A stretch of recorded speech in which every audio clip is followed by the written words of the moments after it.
Good morning ఆశాజీ. మూర్తి గారు ఏంటి ఒక్కొక్క అంశం ఒక్కొక్కటి ఎప్పటికప్పుడు ఏ అంశం తెర మీదకి వస్తే ఆ అంశమే హాట్ టాపిక్ గా మారుతుంది.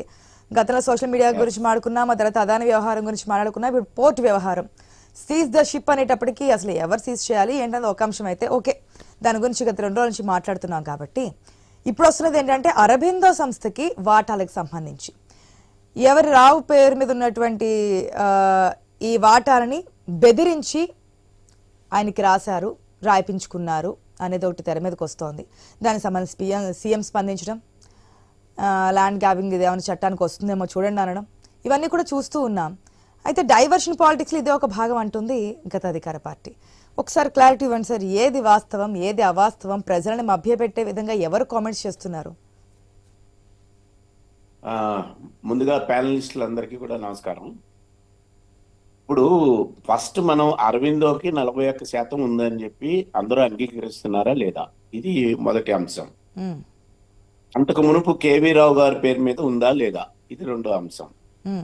కేవీ రావు గారి నుంచి అరవింద్ వాళ్ళకి ఎలా బదిలీ అయింది 41% అనే దాన్ని ఆనాటి అధికార పక్షం, ఈనాడున్న అధికార పక్షం ఇద్దరు కూడా తేల్చాల్సిన అవసరం ఉన్నది. సో అరవింద్ గారికి, అరవింద్ కంపెనీకి ఈ వాటా 41% వెళ్లడంలో విజయసాయి రెడ్డి గారు కానీ లేదా చంద్రారెడ్డి గారు, విక్రాంత్ రెడ్డి, వైసీపీకి సంబంధించిన ఎవరైతే ఉన్నారో వాళ్ళు మాకు సంబంధం లేదు, ఆ ఆడిట్ సంతానం ఆడిట్ దాంతో కూడా మాకు సంబంధం లేదు, ఇదంతా కావాలని డైవర్షన్ పాలిటిక్స్ అని చెప్తూ ఉన్నారు. అంతేకాదు ఈ మరి ఎప్పుడో జరిగిన దాన్ని ఆనాడు బయట పెట్టకుండా ఈ రోజున ఎందుకు దీన్ని ఇచ్చేస్తా ఉన్నారు? వరుస పెట్టి ముందేమో అక్రమ రవాణా అన్నారు, తర్వాత ఏమో ఈ కేవీ గారిదే కాదు జిఎంఆర్ది కూడా, ఎస్ఈజెడ్ని కూడా ఆయన చేత బలవంతంగా ఒప్పించి లాక్కున్నారని ఆనాడు కూడా ఈ అంశాలన్నీ వచ్చినాయి.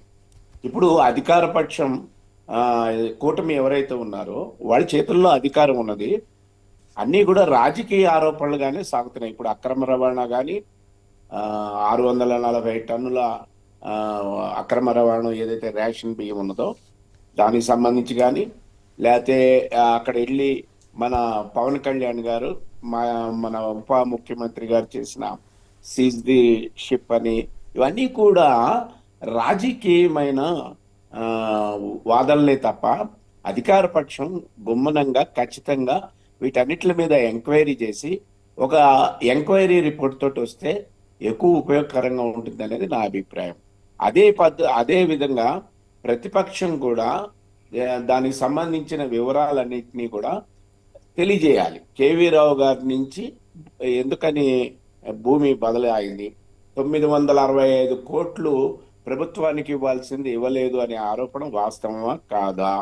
ముందు క్రాల్ ఎడిట్ అని ఒక ఫారెన్ సంబంధించిన దాంతో చేయించారు, 61 పేజీల నివేదిక కూడా ఇచ్చింది. ఇవన్నీ వాస్తవమా కాదు? ఇప్పుడు ఆనాటి అధికార పక్షంగా ఉండి ఈనాడు ప్రతిపక్షంగా ఉన్న వైఆర్సిపి వాళ్ళు ఇవి వాస్తవమా కాదా? అట్లాగే జిఎంఆర్ గారి యొక్క ఎస్ఈజెడ్ ని కూడా మన అదాని కంపెనీకి ఇవ్వడంలో పాత్ర ఏంటి, వీటన్నిటిని బయట పెట్టాలి. అదేవిధంగా అధికార పార్టీ దాని మీద వెంటనే ఇచ్చేయాలి. రెండోది ఏంటంటే అక్రమ రవాణా జరుగుతుంది అని చెప్తున్నారు కదా, దీనికి అధికార పక్షంగా ఉన్న వాళ్ళు ఏం చెప్తున్నారు? కూటమి వాళ్ళు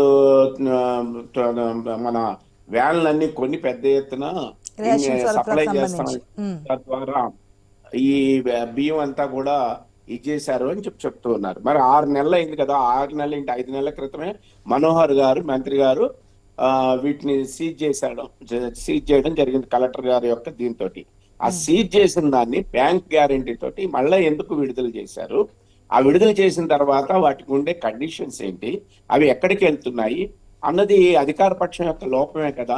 ఈ 6 నెలల్లో ఇవన్నీ ఎందుకు జరుగుతూ ఉన్నాయి, వీటన్నిటిని సమగ్రంగా తెలియజేయాలి.